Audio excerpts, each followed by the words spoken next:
tuas mãos, Pai, que neste momento ele venha ser um vaso nas tuas mãos para entregar tudo aquilo a qual o Espírito Santo já revelou para o teu filho. Coloco ele, Senhor, em tuas mãos neste momento, em nome de Jesus. Amém. Pai do Senhor, irmãos. Quantos estão alegres? Aleluia, motivo de alegria estar aqui nessa manhã para exaltar e glorificar o nome do Senhor Jesus. Quando você procura o livro de Juízes, é o capítulo 6, e o versículo é o 25. Quero louvar a Deus pela essa oportunidade, né? Está ali meu primo, o pastor André, minha prima Márcia, minha esposa está ali no cantinho. Confesso que hoje estava chovendo tanto, que eu falei, amor, se não fosse eu, acho que eu ia ficar debaixo da coberta. E eu quero louvar a Deus pela sua vida, que você veio aqui só pelo compromisso de adorar a Deus. Você é um felizado. Deus tem algo para a tua vida. Está ali meu mano Isaías, Cacá. É só dessa igreja já, eles vão de casa. Mas está pescando ele desde o ano passado, devagarzinho. Já está aí já vindo já. O pastor, ele chegou aqui de manhã, o pastor tirou uma foto dele e mandou para mim. Falou, é por isso que está chovendo, varão. Está chovendo, vai chover a semana toda. Ele veio à consagração. Deus abençoe, meu irmão, tá? Glória a Deus. Está ali meu mano Hélio também. Meu mestre, meu mentor, meu amigo. A gente estuda junto, esse rapaz aí. Profeta. Quantos acharam, digam amém. Quem não achou, diga misericórdia. A igreja boa de Bíblia é outro nível. A minha tradução é Almeida atualizada, tá? Versículo 25. Mas o Senhor lhe disse, versículo 25, isso. Naquela mesma noite, o Senhor disse a Gideão, leve o touro que pertence ao seu pai, a saber, o segundo touro de 7 anos, e derruba o altar de Baal, que é do seu, e corte o poste da deusa Azera, que está junto ao altar. No altar desse lugar fortificado, faça para o Senhor, seu Deus, um altar em camadas de pedra. Depois, pegue o segundo touro e ofereça em holocausto. Ofereça em com a lenha do porte da deusa Azera, que você irá cortar. Então Gideão levou 10 homens dos seus servos e fez como o Senhor lhe havia falado.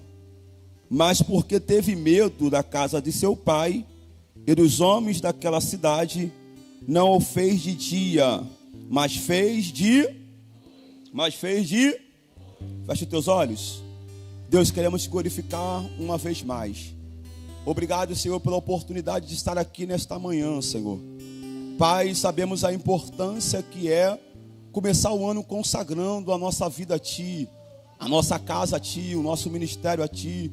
Porque, Pai, nós sabemos que é o Senhor que está no governo da nossa vida, no governo da nossa casa e no governo também da nossa família. Pai, eu te entrego a cada um que está aqui nesta manhã. Que o Senhor possa recompensar, que o Senhor possa abençoar, que o Senhor possa encher, Pai, para esses 365 dias deste ano, Pai. No nome de Jesus, a igreja diga a paz do Senhor que Ele merece.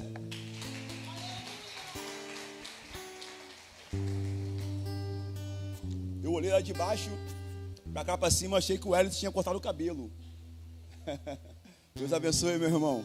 Tá? Falei, rapaz, o Hélio cortou o cabelo, um homem igualzinho, rapaz, né? A unção ali tocando. Deus abençoe. Amém? Eu quero pegar debaixo de um tema nesta manhã. O tema é quebrando os altares dos ídolos e edificando o altar para Deus. Guarde isso aqui. Quebrando os altares dos ídolos e edificando um altar para Deus. É bem verdade que nós temos muita dificuldade em dar início a alguns ciclos. E ao mesmo tempo temos muita dificuldade de encerrarmos outro, né? Às vezes a gente fica se arrastando dentro de um círculo, preso dentro de um círculo. E quando a gente fala de círculo, a gente fala de tempo, a gente fala de costume, a gente fala de cultura, a gente fala de padrões, né? De maneiras. A gente fica se arrastando muitas das vezes por muito tempo dentro de alguns círculos que não fomos nós que iniciamos ele, que não fomos nós que começamos ele, mas porque alguém da nossa família deu início, a gente acaba se arrastando. Na vida do meu pai foi assim, da minha avó era assim, do meu bisavô era assim, do meu tataravô era desse jeito. E a gente pega esses padrões, essas maneiras, esses costumes, essas culturas e traz para a nossa vida cotidiana. E aplica dentro do nosso relacionamento, nossas amizades, do nosso casamento. Não, comigo é assim. Porque o meu avô sempre fez assim. Porque fulano sempre fez assim. E aparentemente deu certo. Por que eu vou mudar? Aparentemente está dando certo. Por que eu vou mexer nisso aqui? Né? E a coisa vai nos fazendo mal. E sem que a gente perceba. A gente só consegue perceber quando já está muito agravado, ou quando já está perto do fim, ou quando parece que não tem mais jeito, né? Eu quero pegar desse texto aqui, nessa manhã, né? Isso acontece na vida de Gideão. Deus ele vai chamar Gideão, você conhece a história, e o período, e o tempo, o ciclo que Deus ele vai chamar Gideão, é no período mais difícil da história de Israel. O texto vai dizer que pelo um período de 7 anos. Quantos anos? Quantos anos? Esse povo ele está sendo escravizado dentro da sua própria casa. Durante 7 anos, esse povo ele ara a terra, ele enraiga a terra. Durante 7 anos, esse povo ele pega a semente, tem todo o trabalho de plantar. Eu nunca trabalhei na roça, com plantio, mas a gente sabe que é pesado, né? É pesado, há uma empregabilidade da força muito grande, porque arar a terra não é fácil, irrigar a terra não é fácil, pegar a semente durante o sol quente, né? O frio ou na chuva, não é fácil. E aquele povo ele enraiga, ele semeia, ele ara a terra, ele planta, e no período de 7 anos, quando chega o tempo deles desfrutarem daquilo que ele plantou, Wellington, quem desfruta são os inimigos. Quem desfruta são os medianitas, os amalequitas. Você imagine, existe um tempo para a gente plantar, para irrigar a terra, para semear, e existe também um tempo para a gente colher. E aí no tempo da colheita, quem vai colher, missionária Milena, é os inimigos.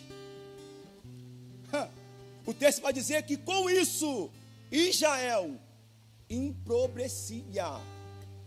Você imagine, você trabalhar o mês todo, e quando chegar lá no quinto dia útil, né?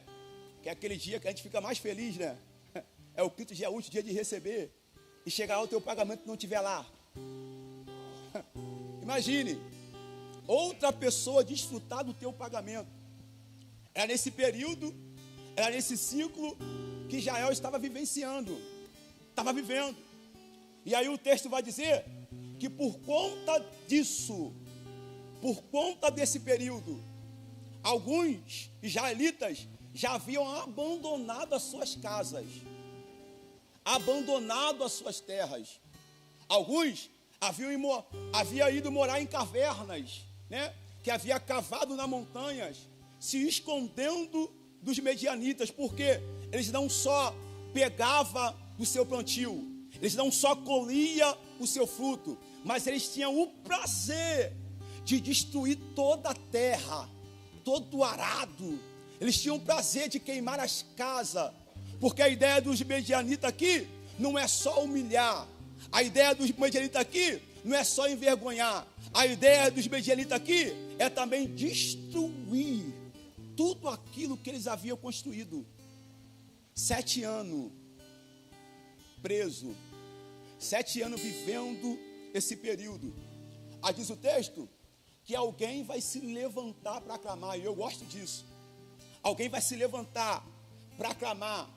E aí quando eles clamam ao Senhor, o texto vai dizer que o Senhor ele vai levantar um profeta, Wellington. E o profeta vai vir de frente, de encontro a eles, e vai dizer o porquê que eles estavam passando por aquilo. O profeta vai dizer o porquê que eles estavam vivenciando aquilo. O profeta vai dizer porque eles haviam largado, virado as costas para Deus. E uma vez que eles largaram, viraram as costas para Deus, Deus os entregou nas mãos dos medianitas. Entenda que o entregar aqui não é de uma forma literal, não significa que Deus pegou algo, pegou Israel e disse assim, ó, toma. Entregar aqui é figurado, significa que toda a proteção de Deus que cobria Israel, Deus havia tirado. Porque quando Deus chamou esse povo, Deus fez uma promessa, e a promessa é ela, ó, se você me ouvides e me obedecedes, vocês vão comer do melhor dessa terra. Se vocês me ouvides e me obedecedes, bendita será a tua casa, bendito serão no campo, bendito será o fruto do teu ventre, bendito será o ventre do fruto dos seus animais. E tem mais, vocês não serão cauda, serão cabeça. Tem mais, vocês não estarão por baixo, mas estarão por cima. Israel estava debaixo de uma promessa, mas aquela promessa estava ligada a uma vida de obediência com Deus. Só que quando o povo chega numa terra boa, e esse é o perigo, gente, o perigo de quando as coisas começam a dar certo, o perigo de quando as coisas começam a fluir, o perigo do momento bom, porque quando Israel chega no momento bom, numa terra boa, uma terra que mana leite, mana mel, Israel ele vira as costas para Deus. A glória que eles davam para Deus, eles estavam dando para os ídolos. Aí Deus entende, já que é o ídolo que você quer, então tá bom. Deus não disputa lugar com ninguém, irmão. Deus não disputa lugar com ninguém. Já que é o ídolo que você quer, então eu saio, fica com ídolos. Deus ele tira toda a proteção. E aí Deus levanta um profeta para dizer isso para o povo. Eu vos tirei da terra do Egito, do lugar de escravidão. Vocês não tinham casa, eu vos dei uma casa. Vocês não tinham terra, eu vos dei uma terra. Vocês eram escravos e agora eu fiz vocês senhores. Mas vocês viraram as costas para mim. Deus vai levantar um profeta para falar com esse povo, para falar com eles. Só que ao mesmo tempo em que Deus levanta um profeta para falar com o povo, o anjo do Senhor, o texto vai dizer que o anjo do Senhor, ele vai visitar a Gideão. Gideão, ao contrário de alguns que haviam abandonado, desistido das suas casas, da sua terra, Rafael, ao contrário de algum, Gideão estava no lagar malhando trigo. E eu sei que você sabe que lagar não é lugar de malhar trigo. Eu sei que você sabe que lagar era uma cisterna cavada numa rocha, aonde as uvas eram pisadas, né? Ali não era um lugar comum para Gideão fazer o que Gideão estava fazendo. Só que a característica de Gideão é de alguém que não desiste. A característica de Gideão é de alguém que não se acovarda. Enquanto alguns estão se acovardando, fugindo, já haviam largado, já haviam como pendurado as suas harpas no salgueiro, Gideão está no lagar malhando trigo. Por quê? Gideão é um tipo de pessoa que não espera a oportunidade chegar para fazer. Gideão é um tipo de pessoa que cria a oportunidade. Vou repetir, Gideão está no lagar malhando trigo porque Gideão não espera a oportunidade para fazer, ele cria a oportunidade. Gideão não só se adapta ao lugar, mas consegue se adaptar ao lugar a ele. Eu vim aqui liberar para alguém aqui nesta manhã que não se entrega mediante ao momento, que não se entrega mediante a dificuldade. Para alguns Deus vai enviar um profeta, mas para quem não se entrega, Deus vai falar face a face.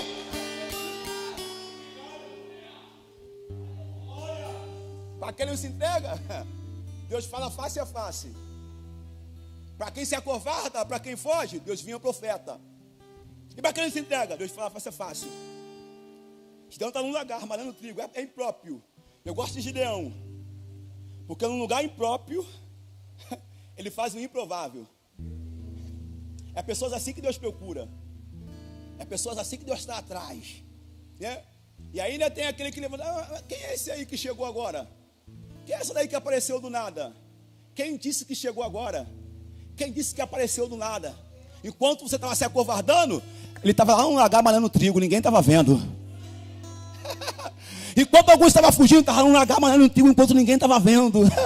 Ninguém estava vendo o Gideão malhar trigo, mas o Senhor estava vendo o Gideão e foi até lá. Gideão, oi, o Senhor é contigo. As palavras é essa: varão valoroso. Entenda que o primeiro contato que o anjo tem com Gideão, ele vai falar de valor, sim ou não? Gideão, o Senhor é contigo, varão valoroso. Só que qual é a resposta de Gideão para o anjo? Ai, Senhor meu, como pode o Senhor ser comigo, se todo esse mal nos sobreveio? Isso aqui me prende, isso aqui mexe comigo. Porque o anjo está falando de valor, e ao mesmo tempo o Gideão, o missionário, está falando de cenário. Porque enquanto o anjo está falando de valor, Gideão está olhando para o cenário. Porque o cenário que ele está vivendo é tão terrível, é tão ruim, que ele está pondo em xeque, ele está pondo em dúvida Isaías, se o Senhor é com ele mesmo ou não é. Como pode o Senhor ser comigo, se todo esse mal me sobreveio? De que Gideão está falando? Dos 7 anos que ele está sendo escravo dentro da sua própria casa. E aí, vê se o cenário não parece que não se repete.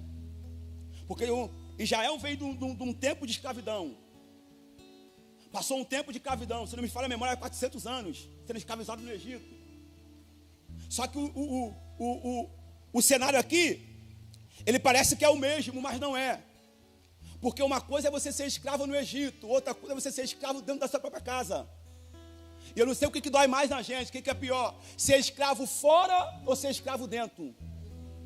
Você imagine, alguém que foi escravo no Egito, numa terra que não era sua, e agora sendo escravo dentro da sua própria casa, da sua própria terra. O sentimento que dá de dor mesmo. Então ele diz assim: Senhor, como pode o Senhor ser comigo? E eu vivendo tudo isso. Eu não sei você, gente, mas eu já vivi períodos, 5 na minha vida, que foi tão difícil, que eu pus em xeque, que eu cheguei a duvidar se Deus era comigo ou não. Quem nunca pensou isso? Quem nunca passou por isso? Algo tão difícil. Será que Deus é comigo mesmo? Eu saio de uma prova e entro em outra. Não vai cessar esse vento, não vai cessar essa coisa, não vai parar isso. Só que entenda, gente, que enquanto Gideão, Deus está falando de valor, Gideão está falando de cenário. Porque Gideão é um tipo de pessoa que avalia o seu valor pelo cenário que está vivendo. Só que Deus não nos avalia pelo cenário. Quem disse que quem determina o teu valor é o cenário que tu está vivendo? Alguém que pegou aqui? Eu vou repetir. Quem disse que quem determina o teu valor é o cenário que você está vivendo? Enquanto Deus está falando de valor, Gideão está olhando para o cenário. O cenário que eu estou vivendo não diz sobre aquilo que eu sou. Eu vou dizer para alguém nessa manhã: o cenário que eu estou vivendo não determina aquilo que eu sou. Ô meu irmão, esse cenário, esse momento, esse tempo não pode determinar aquilo que você é. Tu é muito mais, meu filho. Você é muito mais do que esse cenário. Como, Senhor? Olha o que eu estou vivendo. Olha para a minha vida. Como se Deus não soubesse. Mas a visão de Deus, gente, olha isso aqui, não é uma visão de fora. A visão de Deus, Isaías, é uma visão de dentro. Nós olhamos de fora para dentro, Deus olha de dentro para fora. Vou repetir. Nós olhamos de fora para dentro, Deus, ele olha de dentro para fora. Livro de João, capítulo 1, versículo 43 ou 2. O texto vai dizer que Jesus vai chegando. alguém vai apresentar Pedro para Jesus. E quando Pedro vai chegando, Jesus vai dizer assim, ó, tu és Simão. Isso aí não é novidade, todo mundo sabe que eu sou Simão. Tu és filho de Jona. Filho de Jona, todo mundo também sabe quem é meu pai. Mas tu se chamarás Cefas. Quer dizer Pedro. Calma aí. Falar do passado de alguém e do presente é comum, sim ou não? Mas do futuro? Aí eu dizendo assim, Pedro, eu não sei só quem você é. Eu não sei só dos seus ancestrais, quem é o teu pai, mas sei também quem você se tornará. Aleluia! E aí, o William Bark vai dizer que o olhar de Jesus não é um olhar superficial. O olhar de Jesus nos revela não só quem nós somos, mas quem nós também tornaremos. Gente, Deus não só sabe quem eu sou e quem eu era, Deus também sabe quem eu vou me tornar. E eu vim dizer para alguém aqui nesta noite, nesta manhã, enquanto você está olhando para esse cenário, está olhando para esse momento, o céu já está olhando quem você vai ser amanhã, quem a sua casa vai ser amanhã, quem a sua... Oh, meu Deus!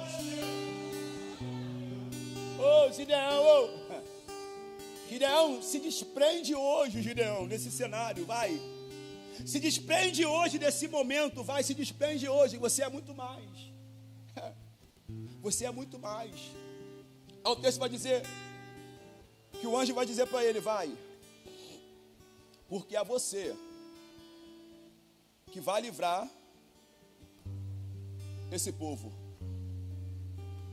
Gideão vai dizer mais uma vez, ai, Senhor meu, como que eu vou livrar esse povo? Se o meu clã, se a minha tribo é a menor de todas as outras tribos de Israel, e eu sou o menor da casa do meu pai. Gente, o anjo não está falando de tamanho, sim ou não? O anjo está falando de Gideão. É você, Gideão. Eu aprendi que Deus não erra, gente. Nós erramos, Deus não erra. O que Gideão está dizendo para o Senhor é, Senhor, tem tantas tribos melhores. Vai na tribo de Efraim. Vai na tribo de Esacar, de Zebulon. Vai na tribo de Judá, logo na tribo de Benjamim, a menor tribo de Israel. É Gideão se limitando, porque, gente, muitas das vezes nós se limitamos para aquilo que Deus vai fazer na nossa vida. E é por isso que é impossível, às vezes, Deus ir fazer. Porque nós mesmos pomos limite naquilo que Deus tem que fazer. Quer ouvir uma verdade? Limitados somos nós, Deus não.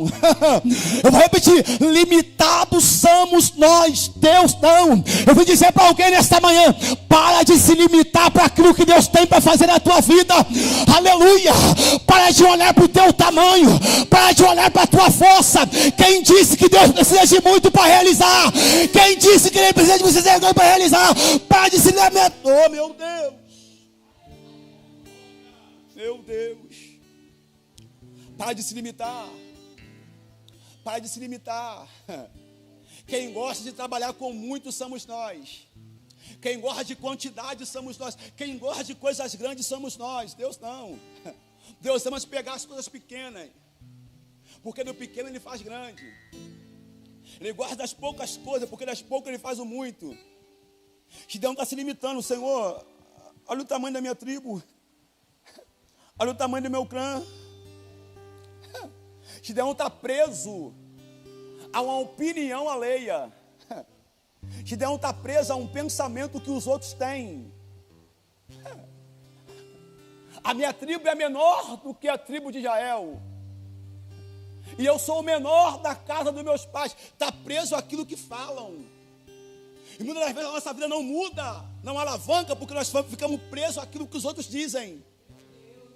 Como se a palavra de alguém pode determinar aquilo que somos. Gideão está pondo em xeque aquilo que Deus está dizendo pelo aquilo que Deus está falando. Alguém está falando.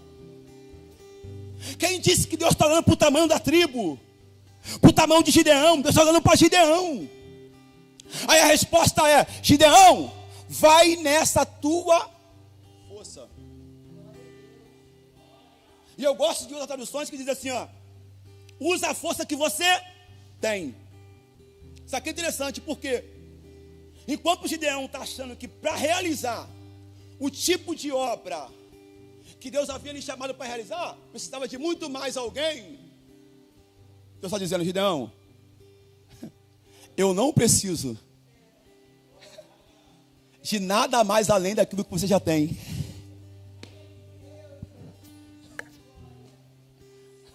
Eu vou repetir. Enquanto o Gideão pensa, missionária Milena, que ele precisava de mais gente para realizar a obra que Deus queria que ele realizasse, Deus está dizendo, Gideão, usa só aquilo que você tem, filho. O recado para alguém nessa manhã, usa só aquilo que você tem. E quando tem alguém pensando, eu preciso de mais recursos, eu preciso de mais ajuda, eu preciso me formar, enquanto eu não me formar, eu não vou conseguir ser o que eu quero ser, eu preciso comprar uma casa nova, um carro novo, eu preciso mudar de bairro. A ordem de Deus para você nessa manhã, para este ano de 2024, começa a usar aquilo que você tem, é através do que você tem que eu vou te levar.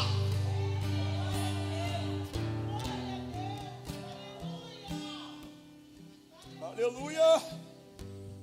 Aleluia. Mas Eduardo, me disseram que é pouco para quem te disse. Eduardo, me disseram que não é suficiente para quem te disse. Você vai acreditar na tua realidade ou acreditar naquilo que Deus liberou sobre você? Tem alguém que levantou a mão aqui. Eu estou como profeta, estou sentindo Deus aqui nessa palavra nesta manhã. Eu estou como profeta nesta manhã. Tu vai acreditar na tua realidade ou naquele que te prometeu? Se eu fosse ouvir muita gente, nem aqui eu estava hoje. Se eu fosse ouvir muita gente, nem aqui eu estava hoje. Tá minha prima ali que é de prova, que me ajudou a me criar. Criado sem pai, sem mãe, gente.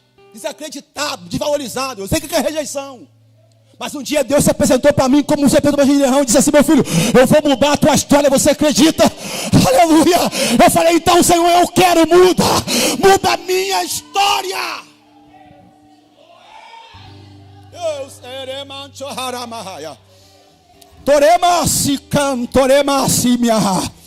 Oh meu Deus, tu está aqui nesse lugar, Jesus. Isso aqui é para alguém nessa manhã. Aleluia, é o tempo de você se levantar. Eu estou vendo Gideões nessa manhã se levantando com autoridade. E o inferno que se prepara, Satanás que se prepara, porque nunca mais a tua casa será saqueada. Nunca mais. Chega do tempo de vergonha, chega do tempo de opróbrio, aleluia, chega do tempo de humilhação, o tempo de exaltação chega, o tempo de... Ai, Jesus, Espírito Santo de Deus, ai, Jesus, Gideão, é na tua força, tá? Não é na força de ninguém, é na tua força. Senhor, vai.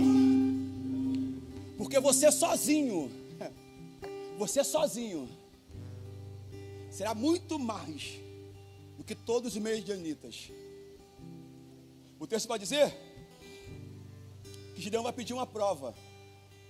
Vai pedir um sinal, porque a gente é assim, né, irmão? A gente gosta de sinal, né? Deus fala, mas calma aí. Tem que ter um sinalzinho, né, Senhor? Levanta alguém aí. Calma aí, me dá um sinal aí, Senhor. Me dá um sinal. É tu mesmo? Me dá um sinal. A gente pede um sinal. O homem pede um, mulher pede 3, 4, 5. Mulher pede mais. Mulher tem mais dúvida do que o homem. Me dá um sinal. Qual é? Peraí. Gideão, entra dentro da tua casa, prepara uma oferta muito boa. Um bezerro, né? Uma cevada de farinha, né? Aquela coisa toda. Ele põe sobre a pedra ali. O anjo toca com um cajado sobre a pedra. O fogo ele consome. Gideão fica maravilhado. Não, é o Senhor mesmo, é. Agora sim é o Senhor. Ele, ai de mim, porque viu o Senhor face a face. O anjo do Senhor face a face. Não, calma, Gideão, fica tranquilo. Ele consagra o lugar, dá o nome ao lugar, até os dias de hoje. o texto vai dizer que na mesma noite, o Senhor visita Gideão, versículo 25. Diz assim: Gideão, oi, vai pegar um boi ou um bezerro, em outras traduções, ou um bode, do teu pai, tu vai se direcionar até o altar do teu pai. O altar é de quem, gente? Do pai de Gideão, sim ou não? Tu vai se direcionar ao altar do teu pai. É bem claro aqui que quem construiu o altar não foi Gideão. Quem construiu o altar foi o pai. Só que o altar é de Baal. Ou seja, o pai de Gideão tinha um altar de Baal dentro de casa. Era um clã, gente. O clã naquela época ele era composto por 10 famílias. Era como uma aldeia naquela época. E as famílias viviam junto. Isso aí incluía nora, genro, tudo junto. Então aquela casa também era a casa de Gideão. Só que como o pai de Gideão estava vivo, ele era o anfitrião. Ele era o cara. Quem construiu o altar dentro de casa foi o pai de Gideão. Foi o pai de Gideão. E quem Deus está mandando quebrar? Gideão. Quem construiu o altar de Baal não foi Gideão, foi o pai. Mas a ordem de Deus é para Gideão quebrar. Você não pegou, não? Vou repetir, pra você pegar. Quem construiu o altar foi o pai de Gideão. Mas quem Deus está dando ordem para quebrar é quem?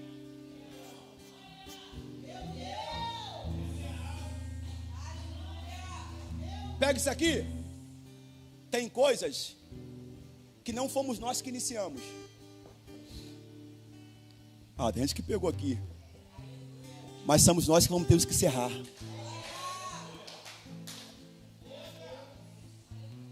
Não foi eu que iniciei, mas sou eu que tenho que encerrar.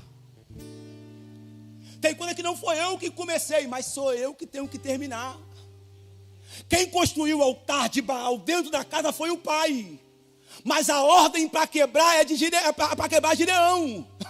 Entenda que eu sei que não foi você, mas você que tem que quebrar. Existem maldições hereditárias que somos nós que temos que por fim. Aleluia. Até o tempo do meu pai, quem reinava aqui era Baal, mas agora é o meu tempo. E no meu tempo quem vai reinar aqui é Yahvé. É Yahvé. É Yahvé.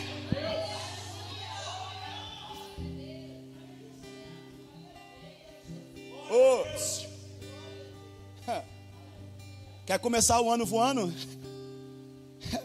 Quer que esse ano seja melhor do que os anos que você já viveu? Começa pondo, encerrando ciclos que não foi você que começou.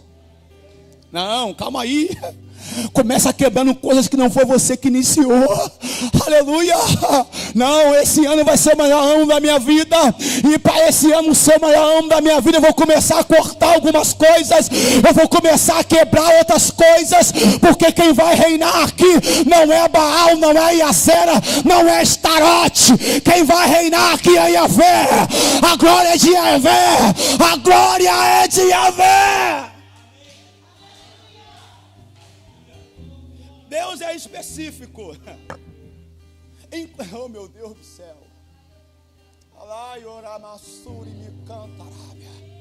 7 anos o altar de Baal edificado dentro de casa. O que Baal trouxe? Miséria. 7 anos o altar de Baal edificado dentro de casa. O que Baal trouxe? Humilhação. 7 anos o altar de Baal edificado dentro de casa. O que Baal trouxe? Vergonha. Então, Gideão, aquilo que não deu certo em 7 anos quebra. Aquilo que não deu certo em 7 anos, encerra. Tinha outro altar. É o de Azera. Era uma imagem. Essa imagem ela era de madeira. De Azera. Há quem diga que era Deus da fertilidade. Aí ele fala assim: Gideão, com o altar de Baal, vai fazer o seguinte: você vai quebrar, certo? Porque o altar de Baal é de pedra, você quebra. Agora a imagem de Azera, você vai cortar. Eu gosto de Deus, esse Deus é inteligente demais. Porque a imagem de Azera, ela era de madeira. E madeira não dá para quebrar. Às vezes diz assim, ó, o que dá para quebrar, você quebra.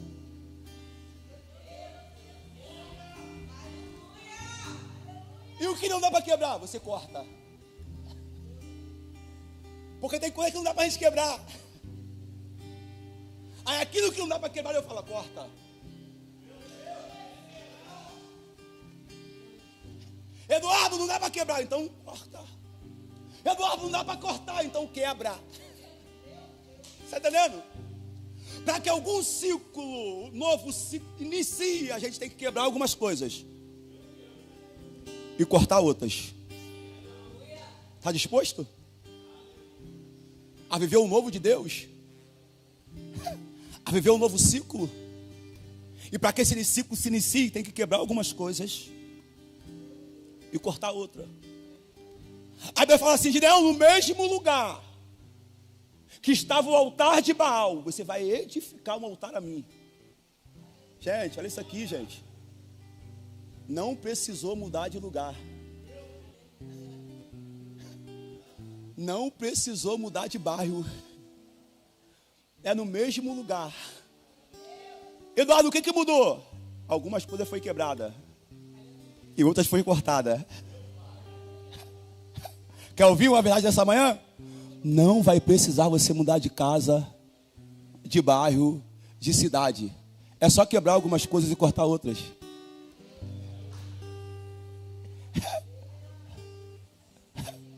Aleluia. É o ano do dobro, sim ou não?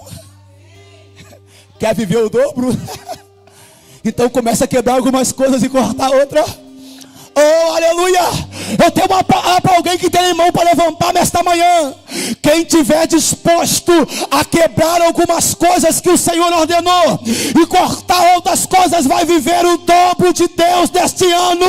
Aleluia. O dobro de Deus há de te alcançar. Oi. Não precisa mudar de lugar, não, Senhor. Não, é no mesmo lugar. Se fosse eu queria ser em outro. Não, é no mesmo. É no mesmo. Faz só o seguinte: quebra o altar de Baal e corta o altar de Azera. Tem mais. Você vai pegar um novilho de 7 anos. Quantos anos? Isso aqui é interessante, 7 anos, gente. Você vai colocar em cima do altar. Não tem a imagem de Azera? Tem, Senhor? Então, você vai pegar aquela madeira e você vai alimentar o fogo do sacrifício. Deus é tremendo. Se alguém que pegou aqui, você vai cortar, quebrar o altar, no mesmo lugar. Tu pega um bezerro de 7 anos, coloca sobre o altar. E sabe o que vai alimentar o fogo nesse altar? O quê? Era a estátua de Azera que era adorada. Aleluia. Sabe o que vai queimar nesse fogo, nesse altar? Era a estátua de Azera que era adorada. Oh, meu irmão, prepara para viver um novo tempo de Deus. Aleluia. Oh, antigamente você adorava Azera, Baal, e agora a tua adoração é para Yahvé. Oh, meu Deus. Eu fecho minha Bíblia, estou encerrando. Gideão faz. Gideão vai pegar 10 homens. Quantos homens? 10 homens. O texto vai dizer que Gideão ele vai ir de noite. Por que ele vai de noite, gente? Porque Gideão ele teme os homens da cidade do seu pai. Porque se os homens vissem Gideão edificando, quebrando o altar de Baal e edificando o altar de Deus, os homens iam tentar impedi-lo. Porque o maior problema de quem não edifica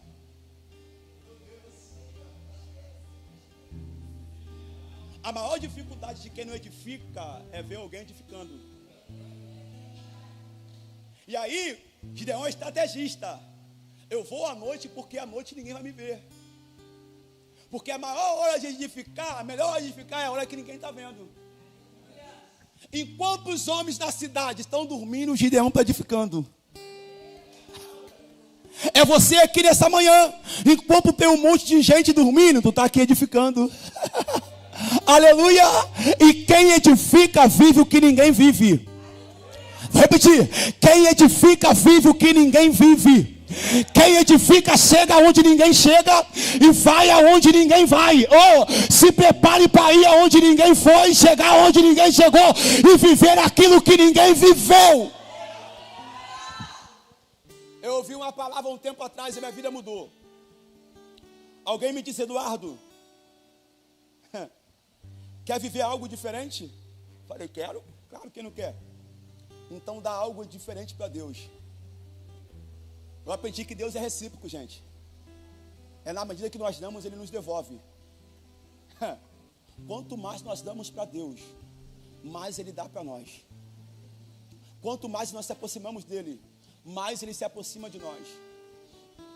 Gideão, vai pela noite, edifica, quebra o altar, edifica o altar ao Senhor. Os homens, quando acordam pela manhã, acordam revoltados. Quem é que fez isso? Quem é que fez isso? Quem é que fez aquilo?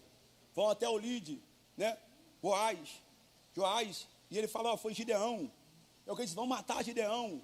O pai de Gideão pula na frente e diz: não, se Baal a Deus, deixa que ele julgue por si mesmo, deixa que ele resolve com Gideão. E chamaram Gideão de Jerobaal. E o texto vai dizer que os medianitas, estou encerrando, já haviam atravessado o Jordão, o rio, os medianitas, os amalequitas e o povo do Oriente, para vir de encontro ao povo de Israel. Só que, gente, havia uma surpresa para os medianitas que eles não sabiam. Qual era, Eduardo? O altar de Baal, o altar de Azera havia sido quebrado, e o altar de Iavé havia sido edificado. Eduardo, o que isso significa? Que o governo mudou. O local é o mesmo, mas o ambiente já não é mais. O lugar é o mesmo, mas o governo já mudou. O texto vai dizer que quando os medianitas, os inimigos, que já era costume deles virem, todas as vezes era costume, era mole, era barro mole, como alguém disse aí fora. Eu vou ir, vou entrar, vou pegar tudo e acabou. E era costume. A porta estava aberta, a legalidade. Só que ele não sabia que o altar de Baal havia sido quebrado. E o de Azera havia sido quebrado, cortado. E o altar de Iavé havia sido edificado. Enquanto eles estão se preparando para vir contra Israel, o texto diz que o Espírito do Senhor, ele veio sobre Gideão. Meu irmão, há muito tempo, há 7 anos, Isaías, que o Espírito do Senhor não descia sobre aquele lugar. Mas quando o altar de Baal foi quebrado, o altar de Azera foi quebrado, o Espírito do Senhor, ele desceu novamente sobre aquele lugar. Meu irmão, se prepare para o novo tempo. O novo tempo é esse. Todas as vezes que seus inimigos se levantarem contra você, não é os seus inimigos que estarão com um passo à frente, você estará com um passo à frente dos seus inimigos. Agora mudou, filho. As coisas mudaram. Não eram os inimigos que estavam com um passo à frente, era Gideão. Quando eles se levantam, o Espírito diz assim: desce sobre Gideão e fala: Gideão, se prepara para a guerra. O texto vai dizer que ele vai tocar trombetas, vai mandar mensagem para o povo: se prepare para a guerra. E aí Gideão, ele foi encerrando, ele reúne os homens. Foram 32 homens. Quantos homens? Quantos homens? Gideão: vamos embora, vamos para a guerra. Agora tem Espírito, agora tem Deus. O altar foi quebrado. O altar aqui é de Iavé. E com Iavé a gente não é envergonhado, não. Vamos para a guerra. Aí Deus se apresenta e diz assim: Gideão, tem muita gente aí. 32 é muita gente para ir para a guerra. Mas calma aí, Senhor. São muitos medianitas, amalequitas, não, muita gente. Se você vencer a guerra com esses 32, o que vai acontecer? Eles vão se gloriar. E vão dizer assim: não foi o Senhor que nos livrou com a sua mão, foi as nossas mãos que nos livraram. Faz o seguinte, pergunta aí, quem é frouxo, quem é medroso para voltar. Gideão grita, quem é frouxo aí? Quem é medroso? Pode voltar. 22 homens voltam. Gideão fica com 10, sim ou não? Gideão, então tá bom, com 10 tá top, é o mínimo. Dá pra gente vencer. Aí Deus se apresenta, não, Gideão, ainda tem muito. Ainda tem muito. Como assim, Senhor? Ainda tem muita gente aí. Calma. Fala o seguinte, tu vai fazer um teste, uma peneira. E é eu que vou dizer, Gideão, para você. Quem é que vai contigo e quem fica? Ô irmão, depois que a gente quebra altares de Baal, corta altares de Azera, e o Espírito de Deus vem sobre nós, é Ele que decide quem anda com a gente e quem não anda. É o próprio Deus que seleciona. E alguém fala assim, tá metido agora. E essa irmã é muito metida. E ele é muito metido. Não é, gente. É porque o céu seleciona, Isaías. Não dá. É o próprio Deus. Gideão, entenda uma coisa. É eu que vou decidir quem vai contigo e quem fica, tá? Passa a peneira aí, ó. Quem descer no rio e beber água como um cachorrinho, vai ficar. Agora, quem pegar água e trazer até a tua boca, esses aí vão. 300, gente. 300 homens para ir para uma guerra. E o texto diz, pode ler depois, capítulo 7 de Juízes, que os medianitas eram como um gafanhoto, era muita gente. Como? Muita gente. 300 homens indo para uma guerra. Gideão pede mais 2 sinais. O sinal da lã está lá no texto. Deus dá. Aí Gideão se prepara para ir para a guerra. Deus fala para Gideão, olha só, escuta, vem cá, Gideão. Deus sabe as coisas, Deus conhece, né? Está com medo, né, Gideão? Quem não está com medo, gente? 300 homens para ir para uma guerra com milhares de o quê? Quem não vai com medo? Está com medo, né, Gideão? Faz o seguinte, pega aí o teu ajudante aí, Anu, isso. Desce até o arraial dos medianitas. Você vai ouvir o que estão dizendo de você. Gideão pega o seu ajudante, estou encerrando. Quando ele chega no arraial dos medianitas, ele vê 2 homens conversando. Aleluia. E os homens diziam, rapaz, eu tive um sonho. É mesmo, é? Eu via um pão de cevada, descia e derrubava todo o acampamento, virava de cabeça para baixo. E aí o outro vai dizer assim, você não sabe disso aí não? Sabe o que é isso aí? É a espada de Gideão vindo contra nós. Porque o Senhor já os entregou na sua mão. Ô gente, quer ouvir uma verdade? Uma vez que Deus te levantar, até o inferno fica de orelha de pé sobre a tua vida. Se prepare, meu irmão, se prepare para o que Deus vai fazer. Vai ser tão grande, que você não vai precisar anunciar para ninguém, não vai precisar falar para ninguém, porque até as pessoas terão conhecimento do que Deus fez e vai fazer na tua vida. Não vai precisar dizer, até os inimigos missionários. Até os inimigos dizem assim, não, rapaz, Gideão tá vindo aí. Sabe quando alguém diz assim, não mexe com ela não porque ela é crente, não mexe com ele não porque ela é crente. Meu irmão, quem tem vida com Deus não adianta. Até o inferno sabe, até o inferno treme. Fica de pé nessa manhã. Gideão vai. Como é que Gideão vence a guerra?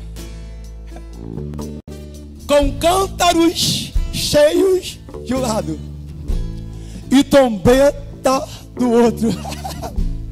Ô meu irmão, do lado Gideão carregava um cântaro cheio de tocha e do outro lado carregava uma trombeta.